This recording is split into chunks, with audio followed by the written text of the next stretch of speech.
Eh bien, Arthur, chers téléspectateurs, merci de nous avoir rejoints sur notre chaîne YouTube. Maintenant, comme je vous ai dit dans la précédente vidéo, ici maintenant, nous allons vous montrer du workflow juridictionnel dans les cas des constructions en acier, structural steel, workflow between Robot Structural Analysis and Autodesk Advanced Steel. Comment, à partir de Robot Structure, vous pouvez importer votre modèle et structure après avoir fait des analyses et tout. Et puis, comment vous pouvez importer ça dans Advanced Steel. Comment vous pouvez être en mesure de faire ça. Ça peut être un pont, ça peut être une structure en coque, ça peut être tout ce que vous voulez. Maintenant, comment vous pouvez faire ça? Tu vois, par exemple, ici, ce modèle ici, vous voyez que c'est un modèle conçu d'un robot. Peut-être d'Advanced Steel, ça devrait prendre beaucoup plus de temps, peut-être pour modéliser ça. Maintenant, avec Robot, j'ai cette facilité de faire la modélisation de ces structures complexes. Maintenant, je peux soit, par exemple, aisément ou avec peut-être une petite facilité, comment maintenant je peux, par exemple, placer certains des assemblages. Ça, nous les saurons maintenant et après. Qu'est-ce que moi je vais faire? Premièrement, je vais ouvrir un nouveau fichier. Donc, un nouveau projet avec Advanced Steel. Là-bas, vous voyez, c'est net. Et puis, je vais rentrer ici, comme je l'ai expliqué avec Robot. Ici, vous voyez très bien. Et voilà. Là, avec Robot, j'ai montré et comment, avec les résultats des diagrammes, nous pouvons avoir tout ce qui est déformation et tout ici, comme je l'ai montré. Et puis, je n'en ai plus besoin. Je clique ici. Vous voyez? Et puis, ça, je n'ai plus besoin de ça. Je supprime, c'est bien sûr. Ça va mettre mes résultats de calcul non à jour, mais cela est importé P. Je dois rentrer là-bas et le bar, je dois et les profils. Et puis voilà. Qu'est-ce que je vais faire après? What can do after? The thing I mean I can do after, c'est lancer les calculs. Encore une fois, pour avoir cette possibilité-là. Et puis mes résultats sont actuels. Qu'est-ce que moi je vais faire après? Comme mes résultats sont actuels, maintenant c'est importer mon modèle dans Robot Structural Analysis. Il y a plusieurs possibilités d'importer un modèle robot. Et par exemple dans Revit ou dans Autodesk Advanced Steel, parce qu'il y a toujours ces workflows-là. Donc il y a des workflows juridictionnels, le flux de travail entre robots et Autodesk Advanced Steel. Tu vois là-bas tous les résultats des calculs, parce que si je vais ici, tu vois, par exemple, les tableaux des réactions, tu vois, par exemple ici, ou des efforts, tu verras que ça va me donner des tableaux. Et tous ces résultats ici, vous les verrez entre les barres, par exemple, dans Advanced Steel, pour des projets de bâtiments, ainsi de suite. Tu vois, par exemple, là, j'ai utilisé Extreme Global. Tu vois, la valeur de l'effort maximal, c'est, et dans le cadre FZ, de la force, c'est 15,2 70 kN. La force appliquée dans le sens Z. Et là, ça se trouvait sur quelle barre? Le bar 17, le nœud 16. Et puis, en faisant une combinaison des charges, le moment MY, le plus grand moment, il est situé toujours sur le même bar. Le plus grand moment est situé, le plus grand moment est de 35,16 mètres. Et kN-mètre, il est situé sur le bar 9. Alors, qu'est-ce que moi je vais faire là? Comme je connais déjà que j'aurai ces résultats déjà, ils sont déjà inclus dans mes calculs. Je vais aller juste ici, module complémentaire. Tu vois ici, je peux envoyer ça dans Inventor, module complémentaire. Je vais pas envoyer ça dans Inventor ici, mais je vais envoyer ça dans Advanced Steel. Ici, je peux exporter ça avec résultat ou sans résultat. Maintenant, for the first time, je vais d'abord exporter ça directement sans résultat. Et puis par après, je mets par exemple modèle design 1. This is an example. Format SLMX. Tu vois? Et puis moi, je vais patienter. Maintenant, il y aura toujours des synchronisations. Par exemple, j'ai des modèles. Un modèle d'un robot et notre Advanced Steel. Si je fais par exemple une modification d'Advanced Steel ici, je peux seulement aller synchroniser from Advanced Steel. Tu vois, et d'Advanced Steel, je peux synchroniser from Robot. Et là, vous allez voir qu'il y a toujours cette question-là des synchronisations, tu vois. Et puis maintenant, et après, qu'est-ce que moi je vais faire? Je vais rentrer ici. Je vais rentrer là. Maintenant, qu'est-ce que je vais faire? Je vais aller sur export et import. Et là, vous allez voir ici, on me donne la possibilité d'importer.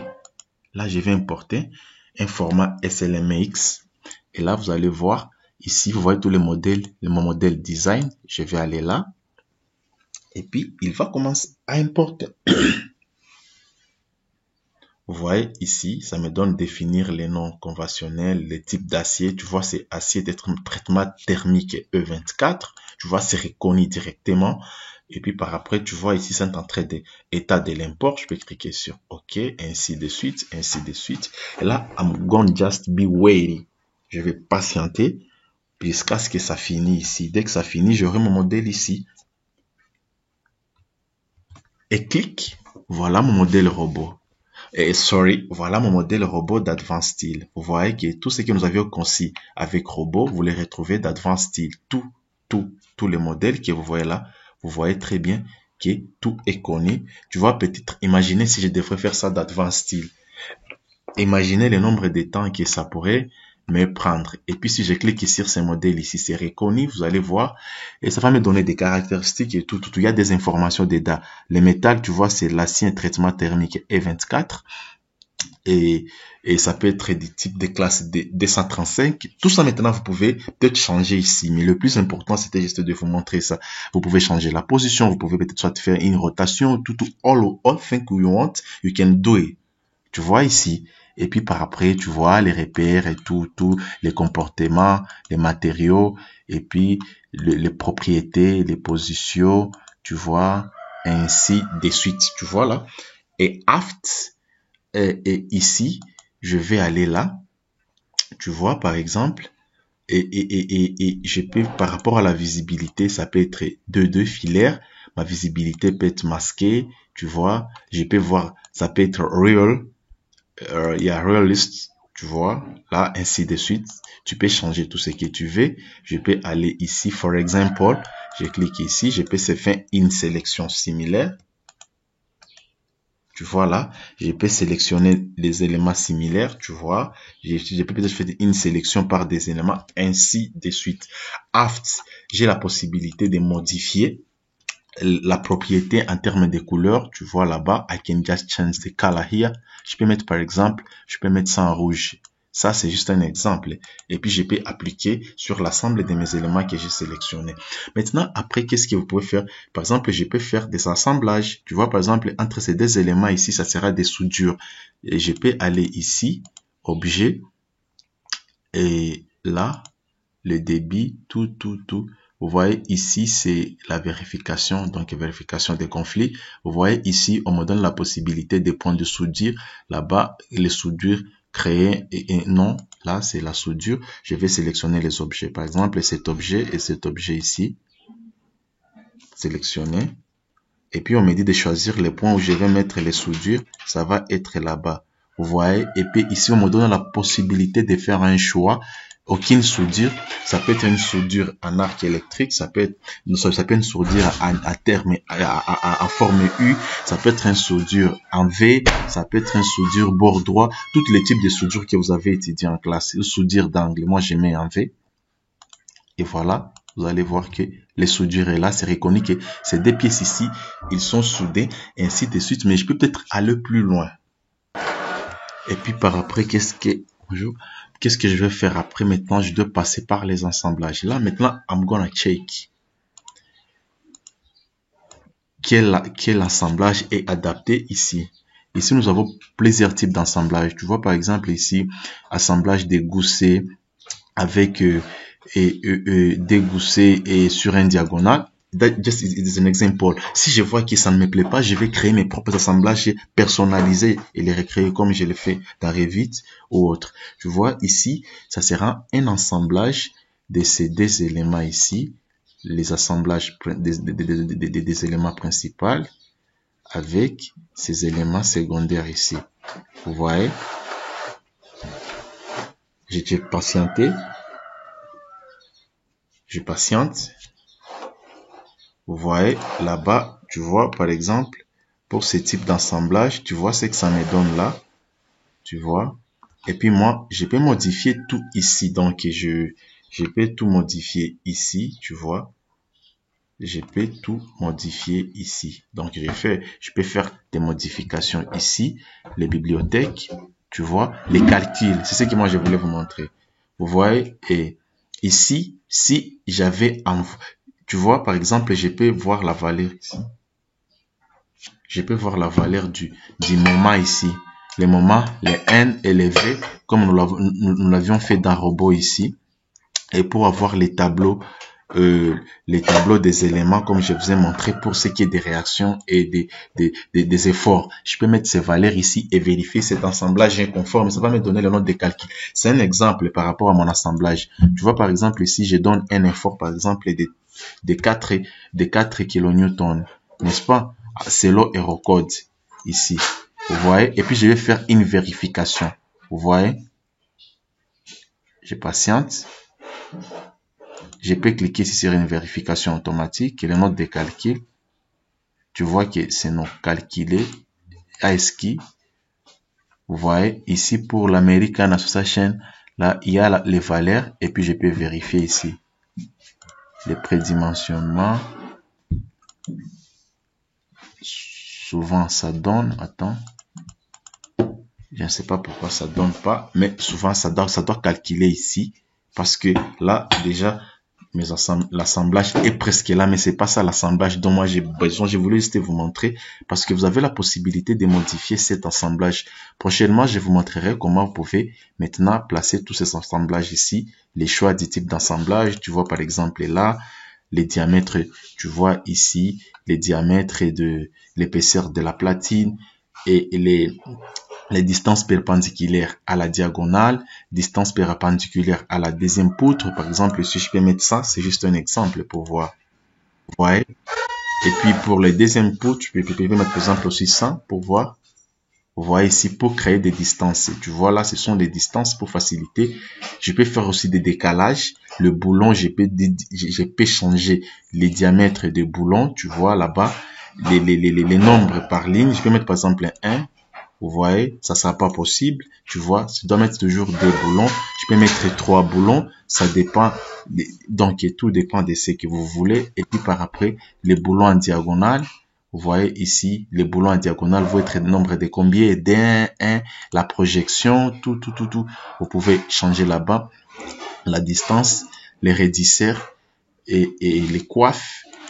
Tout ce que vous voulez, vous pouvez ajouter là, les soudures ou les boulons. Vous voyez, mais c'est pas s'approprier, je préfère les soudures. Et voilà, ainsi de suite. Je peux faire la même chose ici. Sur cet élément seulement, que je vais vous montrer, je vais prendre seulement cet exemple ici seulement. Là, je prends ça, par exemple, je vais changer, je vais aller sur, et peut-être ça c'est pas approprié, je vais aller là, ici, par exemple, là-bas, non, là, je peux par exemple mettre ça, et attache, par exemple ça, ou platine soudée en L, tu vois par exemple ça, ou cette attache ici, par exemple, je peux juste aller là, assemblage principal, et puis assemblage secondaire. Ce n'est pas approprié, je peux aller ici, ainsi de suite. Il faut chercher un assemblage qui est adapté. Tu vois, assemblage principal, assemblage secondaire. Tu vois par exemple ça, tu vois que c'est soudé, tu vois que là-bas ça va. Ici, je peux tout modifier là-bas. Out I want. Ici, je peux faire des modifications. Ici, parce que c'est une platine soudée. Ici, c'était où? Voilà, ici. Voilà, là, tu vois, mon élément ici, les boulons 1, les boulons 2, je laisse 16. Les boulons 1, tu vois, par exemple, là, avec les boulons 1, qu'est-ce que moi je vais faire? Et je peux donner 30. Et là, je mets moins 15. Boulot D, 30. Et puis moins 15. Boulot 3. Boulot 3, c'est la même chose. C'est un décalage de 30 avec un décalage parallèle à l'âme de moins 15, boulot 4.